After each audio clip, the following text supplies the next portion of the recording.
तर आजची आपली रेसिपी आहे बोंबील फ्राय। तर बोंबील फ्राय हे आपण अगदी सोप्या पद्धतीने आणि कुरकुरीत असे बनवणार आहोत। तर यासाठी आपण बोंबील हे स्वच्छ धुवून आणि थोडं पोटभर त्याची काढून घेतलेली आहे, तुम्ही बघू शकता। आता ह्याला आपण मीठ लावून ठेवायचं आहे 15 ते 20 मिनिटं, जेणेकरून यातलं सर्व पाणी निघून जाईल आणि ते कुरकुरीत होतील।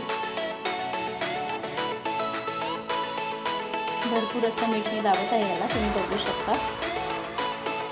एकदा की याला मीठ लावून झालं की ह्याच्यावर जड वस्तू ठेवायची आहे। आता ह्याच्या खाली तुम्ही बघू शकता, ह्याच्या खाली बोंबील ठेवलेले आहेत, ही जड वस्तू अशी ठेवलेली आहे।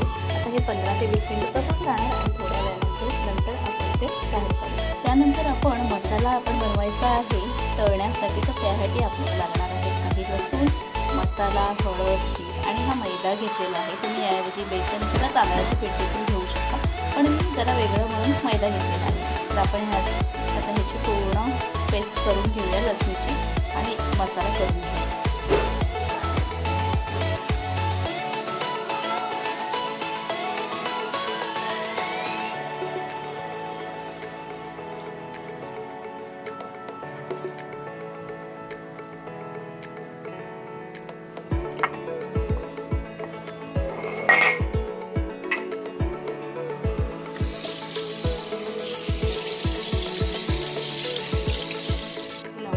आहे आता आपण हे तळूया।